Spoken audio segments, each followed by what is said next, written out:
Hello and अस्सलाम वालेकुम। उमर चीमा के साथ मैं हूं Ejaz Syed. Programme talk shock में आज की टॉक शॉक में हम दो तीन अहम मौज़ूआत पर बात करेंगे। सबसे पहले हम देखेंगे कि सुप्रीम कोर्ट का 5 रुकनी बेंच जिसकी सरबराही chief justice of Pakistan Umar Ata Bandial कर रहे हैं वो समात अपनी मुकम्मल कर चुका है। मुतवक्का तौर पर फैसला क्या देगा इस पर हम बात करेंगे। साथ ही साथ सुप्रीम कोर्ट में एक और बड़ा वाक़या भी हुआ है, वो ये है कि जस्टिस काजी फ़ाइज़ ईसा जो कि इस साल के आखिर में चीफ जस्टिस बनने जा रहे हैं सुप्रीम कोर्ट ऑफ पाकिस्तान के, उन्होंने रिएक्ट किया है जो रजिस्ट्रार हैं सुप्रीम कोर्ट ऑफ पाकिस्तान के उनके इकदाम के ऊपर, क्योंकि रजिस्ट्रार की तरफ से उनका जो बेंच है वो तोड़ दिया गया। ये क्या ड्रामा हुआ है इसके ऊपर हम बात करेंगे। तीसरा और अहम मामला ये है कि हमने 2-3 प्रोग्राम पहले बताया था आपको कि इमरान खान साहब के लिए 28 फरवरी की डेट और 3 मार्च की डेट अहम है। क्यों अहम है? वो आज दिन आ गया और आपने देखा कि इमरान खान साहब आ गए लाहौर से, यहाँ पर आए और फिर वापस चले गए, यहाँ पर नहीं ठहरे। तो इस्लामाबाद में वो क्यों आए, यहाँ पर क्या हुआ, इसका आगे क्या असर होगा, ये तीसरा मामला डिस्कस करेंगे। और एक और बात जो हम डिस्कस करेंगे वो है हमारे ख़बरों में आजकल जो रहते हैं जनरल फैज़ हमीद, वो आजकल क्या कर रहे हैं, किन से राब्ते कर रहे हैं, इस बात को भी जिक्र करेंगे। और जनरल फैज़ हमीद का डिस्कस इसलिए करना भी ज़रूरी है कि ये जो आज मंजरनामा है उसमें ये जो जजेज़ और सुप्रीम कोर्ट और इस्लामाबाद हाई कोर्ट में जो आनियाँ जानियाँ हैं उनसे फैज़ हमीद साहब भी किसी तरीके से इन टच हैं, कोई इतलात इस तरह की आ रही हैं। तो उमर चीमा से गुफ्तगू का आगाज़ करते हैं। चीमा साहब, सुप्रीम कोर्ट ऑफ पाकिस्तान में जस्टिस उमर अता बंदियाल इंसाफ का जो है ना बोलबाला करना चाहते हैं और तमाम एतराज़ात को एक तरफ रख कर, तमाम साथी जजेज़ के एतराज़ात को एक तरफ रख कर 4 जजेस के साथ समात कर रहे हैं। समात उन्होंने मुकम्मल कर ली है कि क्या खैबर पख्तूनख्वा में और पंजाब में इलेक्शन हो या ना हो, और वो अपने रिमार्क्स में ये बता चुके हैं कि होने चाहिए इलेक्शन। तो आप क्या कहते हैं कि ये होगा क्या, इलेक्शन होंगे नहीं होंगे, सुप्रीम कोर्ट का फैसला क्या आएगा? एजाज, जो खैबर पख्तूनख्वा वाला मामला है ना, वो तो मुझे लग रहा है कि जैसे कोई आर्जी तौर पर वो साइड लाइन हो गया है। वो साइड लाइन इस तरह हो गया है कि जो सदर पाकिस्तान के जो वकील हैं सलमान अकरम राजा, उन्होंने कहा जी कि वो जो खैबर पख्तूनख्वा के हवाले से सदर का जो आर्डर था इलेक्शन का, वो वापस ले रहे हैं। और उसकी वजह ये है कि उन्हें पता चला है कि गवर्नर जो है उन्होंने समरी पे ऑलरेडी साइन कर दिए हुए हैं, जो असम्बली तहलील करने के वाले जो समरी थी। तो अब यह है कि गवर्नर उधर बाइख्तियार हैं कि वो तारीख़ का ऐलान करें।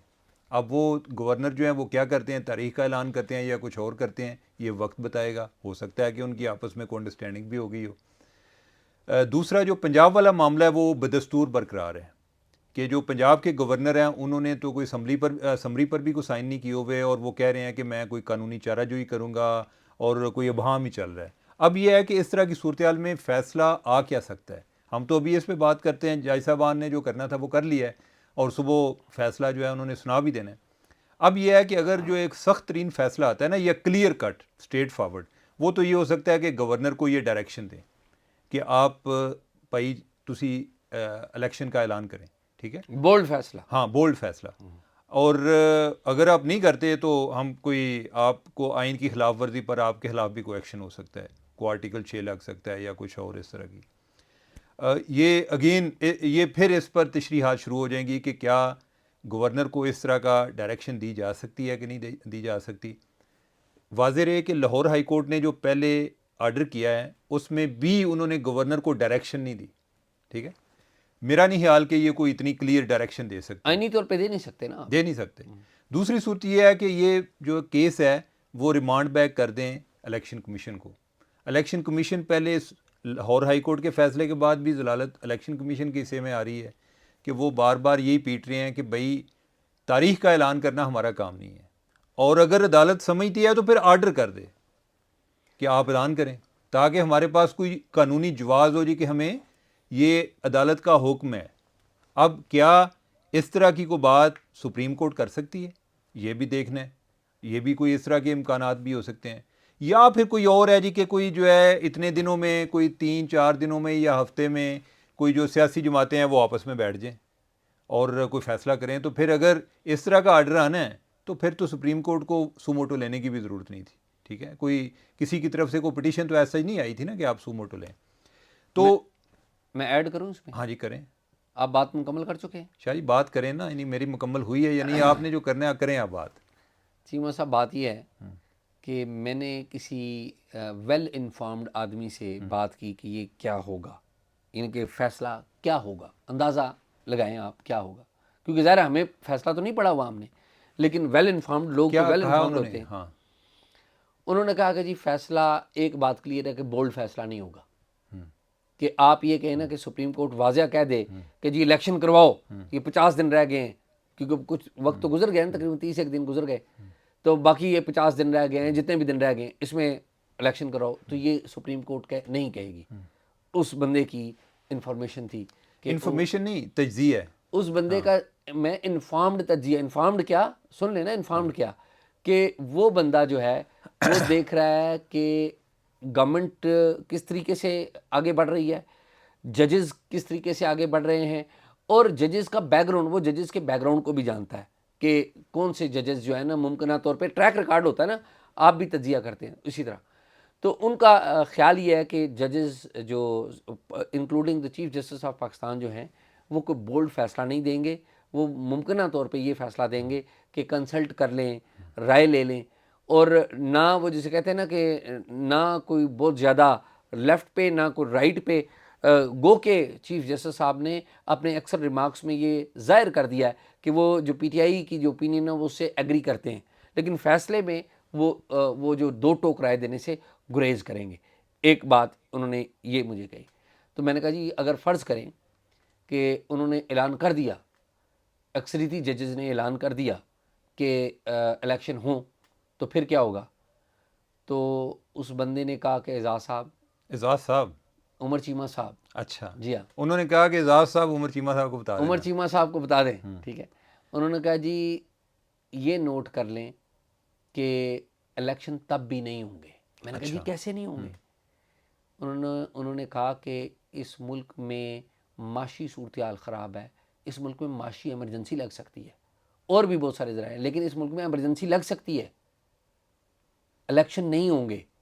क्यों नहीं होंगे? उसकी वजह यह है कि आपकी माशी सूरत ठीक नहीं है, और भी बहुत सारी आर्ग्यूमेंट्स जो गवर्नमेंट की आर्ग्यूमेंट्स है वो दे रहे थे, जो गवर्नमेंट की आर्ग्यूमेंट्स शायद वैसे मुझे पता है क्या लग रहा है कि जो वेल इन्फॉर्म्ड सोर्स है ना, जिसने आपसे बात की है, वो मेरे से भी उसने बात की है। अच्छा अच्छा अच्छा तो मैंने जो है उसको तज्ज़िये की शक्ल में बयान किया है। अच्छा, आपने उसका तज्जिया, आपने क्रेडिट भी नहीं दिया उसको। क्रेडिट देखें, नहीं देखें, आपने कहीं भी ये बात नहीं की। एजाज देखें, बात ये है कि इधर जो है तज्ज़िया है, ये अंदाजे हैं। नहीं आपका नहीं है ना। नहीं मैं तो ये बात, भाई, आपने उससे नहीं, बात की है, उसने तज्जिया दिया, शायद आपने देखें, बयान नहीं दिया है। देखें, यानी कि वो कोई मुझे इन्फॉर्मेशन तो नहीं ना दे रहा था। तज्जिया तो दे रहा था ना। नहीं, तज्जिया तो शाह जी, तज्जिया यही होता आप है फंस गए। कि उनका भी अंदाजा है, हमारा भी अंदाजा आपने है। तज्जिया कॉपी पेस्ट किया, आप फंस गए इस बात में। शायद अगली नहीं, बात मैंने उसको अपने अंदाज में बयान किया अपने अंदाज में है उसी का। लेकिन ये है कि रह ले, आप अपने सोर्स बदलें, ये ना हो कि चित्र मैं जा रहा हूं। अच्छा, तो एक तो ये मसला था। अच्छा, अब दूसरा जो है ना, उससे भी जो ज़्यादा एक संजीदा शक्ल इख्तियार कर रहा है, ग्रेव, वो है कि जो सुप्रीम कोर्ट के अंदरूनी इख्तलाफ खुलकर सामने आ रहे हैं। जजेस के दरमियान जो लड़ाई है वो खुल के आ गई सामने। और जो असल में काजी फाइजिस हैं, वो रात को कोई और केस पढ़कर आए और सुबह पता चला उनका बेंच बदल गया। इसी तरह जो जस्टिस यही आफरीदी है, उनके साथ भी ये हुआ। तो ये तो एक तो वैसे बहुत मजाक है, बहुत बड़ा मजाक है। आप तो इस चीज़ को तस्लीम करते हैं ना? ठीक बात। हाँ, तो अब ये है कि उन्होंने इस पे जो है रजिस्ट्रार को बुला लिया कि भाई ये किस तरीके से हुआ है। अब जो रजिस्ट्रार है, उन्होंने पहले कहा जी कि चीफ जस्टिस के कहने पे हुआ है, तो फिर उन्होंने कहा कि लिख के दो, फिर उन्होंने कहा कि नहीं, जो चीफ जस्टिस के सेक्रेटरी है ना, उनके कहने पे हुआ है। तो बात जो है ना वो चीफ जस्टिस पर ही आ गई ना। ठीक है एजाज, ये जो है ना, ये मसला बार बार आता रहता है, लेकिन ये अब जो है मैं उसको एक पॉजिटिवली इस सेंस में देख रहा हूँ कि जो अदलिया दूसरों को एक अकाउंटेबिलिटी के हवाले से या जो तरीक़ेकार वज़ा करती है, अब उनके अंदर कैसे मामला चल रहे हैं, ये तब ही एक हाईलाइट हो सकते हैं कि अगर आवाज़ें अंदर से भी आएँ। और ये संजीदा इसलिए है कि आइन में किसी जगह पर यह नहीं लिखा हुआ कि चीफ जस्टिस जो है उसके पास ये इख्तियार हैं कि वो तयन करे कि कौन सा बेंच जो है कौन सा केस सुनेगा या कौन सा जज किस बेंच में बैठेगा। ठीक है, ये इन्होंने सुप्रीम कोर्ट ने अपने रूल्स बनाए हुए हैं, ठीक है, और उसके तहत ये है कि पावर अपने पास रखी हुई है। एजाज ज़रा एक वो क्या कहते हैं कि एक तजाद देखें कि इसी सुप्रीम कोर्ट ने जब ये साकब निसार साहब जो हैं चीफ जस्टिस है, इन्होंने ये तय किया कि इन्होंने कैबिनेट की वजाहत की, कैबिनेट को इन्होंने डिफ़ाइन किया कि ये नहीं मतलब कि कोई प्राइम मिनिस्टर को आर्डर साइन कर दे तो वो कैबिनेट से होगा, कैबिनेट से उसकी अप्रूवल लेना ज़रूरी है। एक तरफ मुशावरती अमल को आप इतना कह रहे हैं कि आप जो आपके जितने वज़ीर हैं उनसे भी आप अप्रूवल लें, दूसरी तरफ ये है कि जो चीफ जस्टिस हैं वो इतने बाइख्तियार हैं कि ना सिर्फ वो बेंच के मामले में किसी और से मशवरा करते हैं, वो खुद तय करते हैं कि बेंच किस तरह बनना है। तो ये डिक्टेटरशिप नहीं है? नहीं तो डिक्टेटरशिप है और क्या है। हाँ तो हम वैसे डिक्टेटरशिप के अलावा कोई और लफ्ज़ भी इस्तेमाल कर सकते हैं, हो सकता तो है इन्हें अदालत ना हो जाए इसमें। हाँ यानी कि कोई बुरा लग सकता है, हम ये कह सकते हैं जी कि चीफ जस्टिस की मर्जी है, यानी कि उनकी एक अपनी, यानी कि हो सकता है कि ऐसे उहदों पे लोग जो पहुंचते हैं बड़े फाजल लोग पहुंचते हैं, और उधर बात भी होती है कि लर्नड जज, ठीक है, तो यानी कि हो सकता है कि कोई चीज़ें यार अगर इतने फाजिल हैं तो फिर इतनी लड़ाई क्यों है? शायद गल तो सुना करो ना, ठीक है, तो नहीं तो सारे फाजिल हैं ना, जो पढ़े लिखे लोग होते हैं वो कहते हैं लर्निंग ब्रीड्स कंट्रोवर्सी, ठीक है, तो जो पढ़े लिखे लोग हैं जैसे मैं और आप हूँ तो हमारे भी इसी तरह जो एक इख्तलाफ हैं, एक होती है ना एक मुआसराना क्या चश्मे कहते हैं उसको, जिस तरह कई शायर जो होते हैं उनकी भी आपस में चल रहे होते हैं मामला, जिस तरह हमारे जो है यानी कि एक अहद हाज़िर के जो दो बड़े जर्नलिस्ट हैं उनके आपस में मसाइल चल रहे होते हैं, तो इस तरह जज साहबान के भी चलते हैं। ये एक नेचुरल चीज़ है, ठीक है, ये एक नेचुरल है, यानी कि इख्तलाफ होना एक नेचुरल है। और कोई यानी कि मैं आपका कितना अच्छा दोस्त हूँ, मेरे ख्याल आप एग्री करेंगे, लेकिन मैं आपकी सारी बातों से एग्री नहीं करता, और यही मामला आपका मेरे केस में भी है। खैर बैक टू द केस, तो ना सिर्फ ये है कि चीफ साहब जो हैं वो इस मामले में किसी की मुशावरत के पाबंद नहीं है कि उन्होंने बेंच बनाना है या कौन सा केस कौन सा जज सुनेगा या कौन सा जज कौन से बेंच में बैठेगा, ये इस मामले में भी उन्हें खुली छुट्टी है।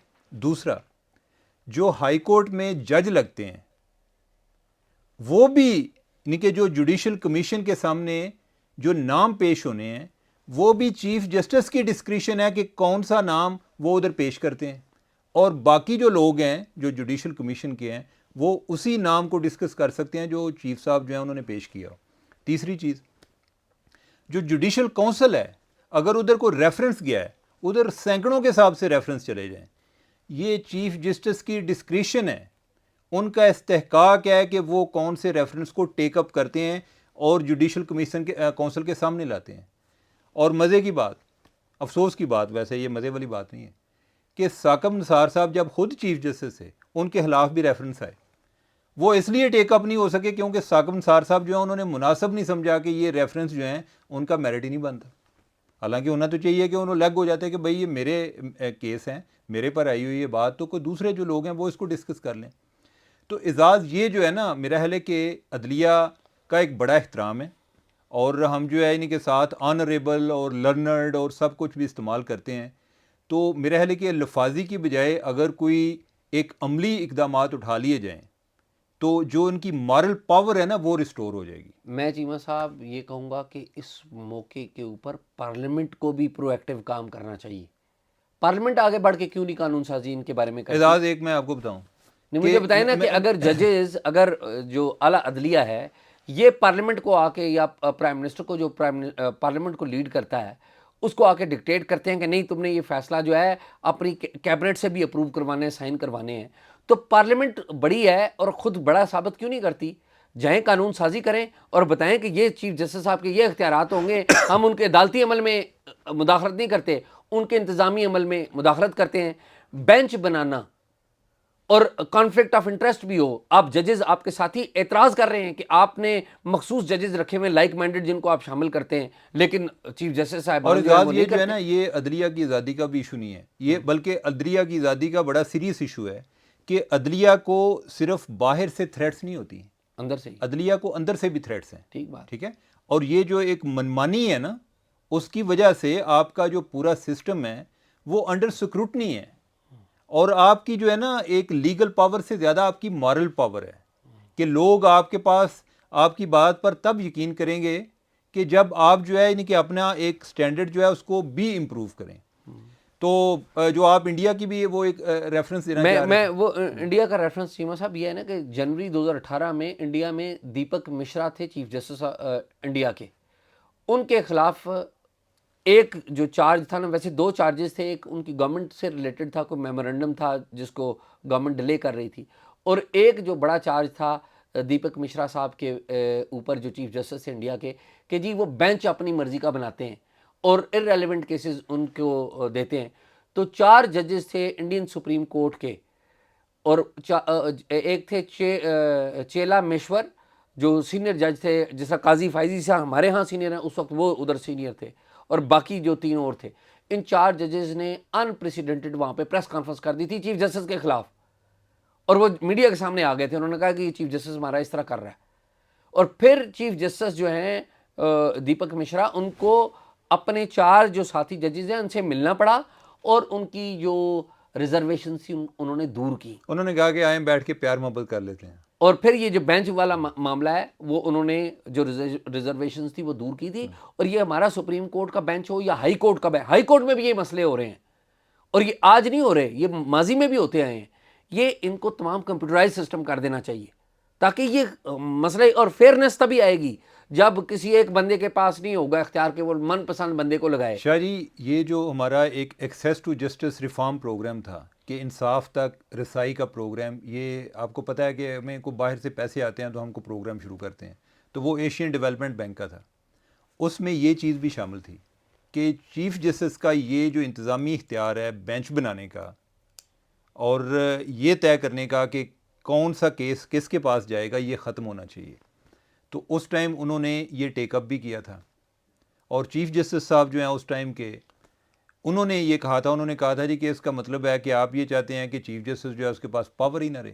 एजाज़ ये अलमी है कि हमारे जो सियासतदान हैं उनकी नज़र में जमहूरियत ये है कि वो अपना यानी कि वो ख़ुद पावर में है, और इसी तरह जो हमारे जज साहबान हैं उनके लिए भी जो अदलिया की आज़ादी ये है कि उनके पास ज़्यादा से ज़्यादा पावर हो के जो कुछ चैलेंज ना कर सके। ठीक है, तो मेरे हाल आगे चलें। चीमा साहब, आज इमरान खान साहब, जिस तरह कि हमने पहले बताया था कि इमरान खान साहब ने आना है, और बनी गाला में भी उनके लिए इंतजामात हैं, लेकिन वो बनी गाला में तो नहीं रहे, वापस लाहौर चले गए। लेकिन आज वो अदालत में आए हैं, और अदालत में उन्होंने हाज़िरी दी है।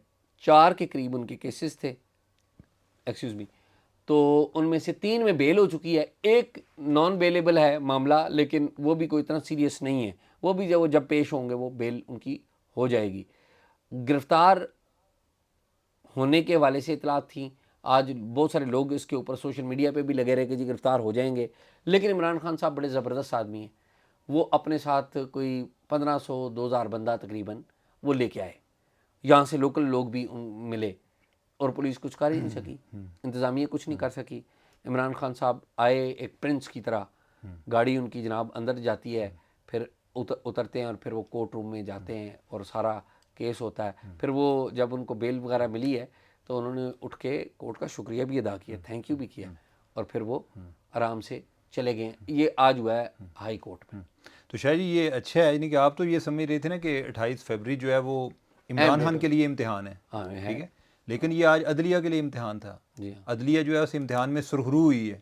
ठीक है, और उन्हें तीनों केसेस में बेल मिल गई है। एजाज़, मुझे बेल पर कोई इतराज़ नहीं है। मेरा जो इतराज़ है ना वो ये है कि अगर हमको मेयार अपने को एक जैसे रख लेना तो ये इतनी ग्रीवेंसेस हुई ही ना। ये जब हमारे एक, वैसे तो हमें बड़े इंग्लिश के वर्ड याद हैं, सेंटेंस कि we don't look at the case, we don't look at the face, we look at the case. ठीक है, यानी कि ज़रा कोई कैची से फेस केस इस तरह के मलामलूक है, हालांकि रियलिटी यही है कि फ़ेस देखते हैं। ठीक है, तो अब ये देखें, ये अदलिया का इम्तिहान है, और मेरे ख्याल है ये पूरे सिस्टम का इम्तिहान है। वो आए हैं, उन्होंने जिस तरह तोड़फोड़ भी किया उनके लोगों ने, और उनका जो भांजा है उसने तो चैलेंज भी किया है जी कि मैं वार्न करता हूँ सुप्रीम कोर्ट को और फ़लाँ को। तो बाकी सारे देखते रहे हैं, और पुलिस जो है, पुलिस उस टाइम तो कुछ नहीं कर सकी। बाद में उन्होंने अपना गुस्सा जो है वो इस्लामाबाद हाई कोर्ट के जो जर्नलिस्ट हैं उन पर निकाला है। हमारे दोस्त हैं वो साकिब बशीर, और 2 उनके साथ और लड़के थे, उनको मारा है।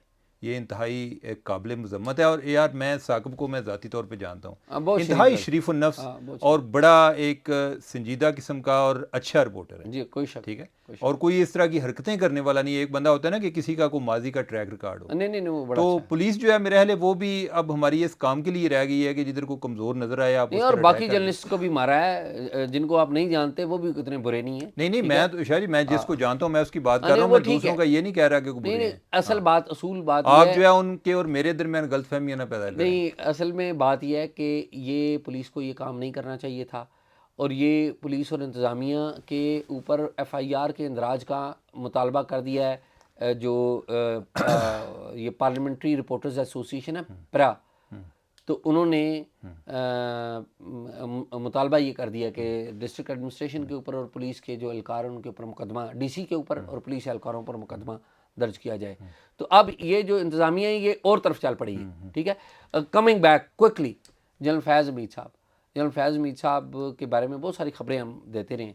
फैज़ हमीद साहब के बारे में पता चला है कि वो आजकल इस्लामाबाद भी आते जाते रहते हैं, लाहौर भी आते जाते मेरे रहते ख्याल है हैं। वो इधर डीएचए में रहते भी हैं, कोई घर भी बना रहे हैं जी हाँ। डीएचए में। तो उनके बारे में ये पता चला कि आजकल वो बड़े कंसर्न्ड हैं, उनके भाई के ऊपर कोई जो हालात टाइट जो हुए हुए भाई हैं। उनके पटवारी हैं जो। जी।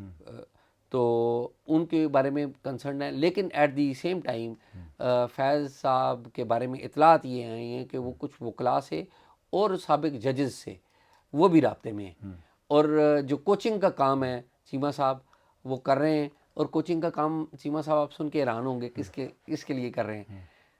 आज़ाद कश्मीर हुकूमत के लिए। क्या मतलब?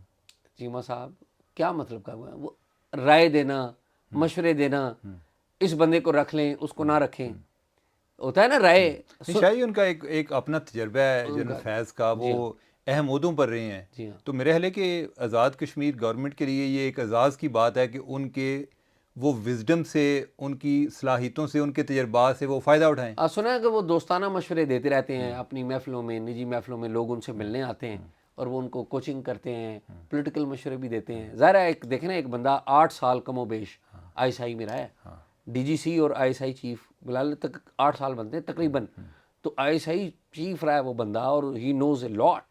तो उसकी जो तजर्बा है उससे तो लोग फिर फ़ायदा उठाते हैं ना। हाँ सही है। और वो भी फ़ायदा उठाते हैं, वो भी अपने दोस्तों को अच्छी जगह पे लगवा लेते हैं। आज़ाद कश्मीर हुकूमत में भी वो कौन है वो फिर कभी बात करेंगे। तो कुछ लोगों को सुना है लगवाया भी है, उनकी सिफारिश पे सुना है कुछ लोग भी तैनात हुए हैं वहाँ पर। अच्छा। हाँ। तो ये है जनरल फैज़ हमीद साहब अभी भी एक्टिव हैं, और इमरान खान साहब के पास भी उनका फैज़ जा रहा है इनडायरेक्ट तरीके से। आज़ाद कश्मीर की हुकूमत के पास भी इनडायरेक्ट तरीके से फैज़ जो है जा रहा है, लेकिन एट द सेम टाइम वो परेशान भी बहुत हैं। वो परेशान यार भी वैसे एजाज ये जो बात कर रहे हैं ना कि इमरान खान तक वो फैज़ जा रहा है, इमरान खान जो है ना वो जो भी उनका मोहसिन है ना उसको तो वो नहीं छोड़ते। आज मुझे बहुत अफसोस हुआ कि जो उनका फॉरेन फंडिंग का केस था उसमें जो इमरान खान का वकील है वो ये कह रहा था जी कि वो एक क्रिमिनल आरफ नकवी जो कि इस केस में मतलूब है उसको नहीं ये पकड़ रही, इमरान खान के पीछे पड़े हुए हैं। अब अंदाज़ा करें Oh my God। कि वो क्रिमिनल जो है वो इधर वो किस पैराए में उसका जिक्र आ रहा है कि वो इमरान खान को फंडिंग करता रहे। ठीक है, और इमरान खान का वकील कह रहा है कि हाँ। वो उस क्रिमिनल को नहीं पकड़े थे। नहीं ऑब्वियसली ये नहीं कि इमरान खान को पता है कि क्या बातें हो रही हैं। ठीक है, लेकिन वो ये परवाह नहीं करते। कोई जनरल फैज़ का भी हो सकता है कि at जब time- जरूरत नहीं होगी अबेंडन होंगे। जी। हाँ। तो तो नाजरीन आपने प्रोग्राम देखा, अच्छा या बुरा राय आपने देनी है, फैसला आपने करना है। और कोई अगर ख़बर कोई इन्फॉर्मेशन आपने शेयर करनी हो तो talkshock777@gmail.com इस पर हमें भेजिएगा, talkshock777@gmail.com। हमें इजाज़त दीजिएगा, खुदा हाफिज़।